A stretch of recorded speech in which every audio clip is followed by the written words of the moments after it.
नारद जी वेद व्यास जी के आश्रम में पधारते हैं और वेद व्यास जी खिन्न मन से है और नारद जी कहते हैं कावना चरणवाय बाबो धूमिल भइल बामाना हो साचे बचनवा बताई।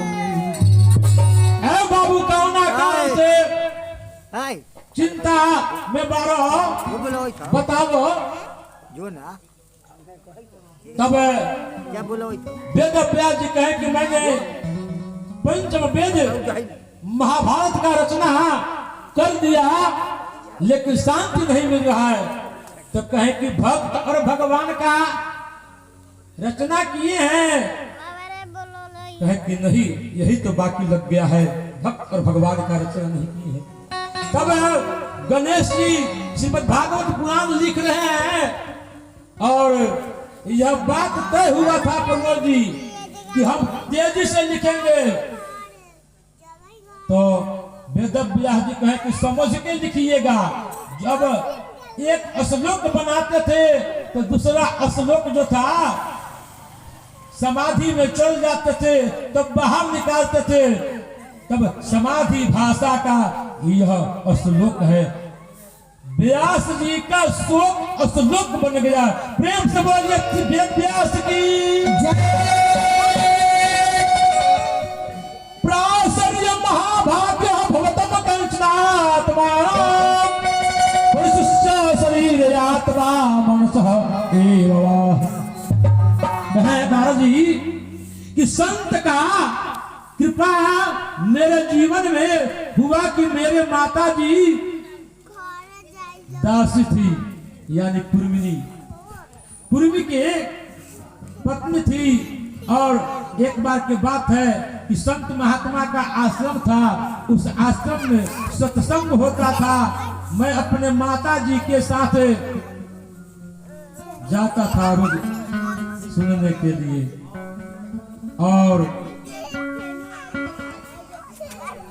संत महात्मा का जो जूठा बचता था वह मैं पाता था। हे वेद व्यास जी ऐसे संत भगवंत का कृपा हो गया मेरे जीवन पर। नारद जी कहे कि मेरे जीवन पर संत का कृपा हुआ, ऐसा कृपा हुआ कि सरदा तापानिसी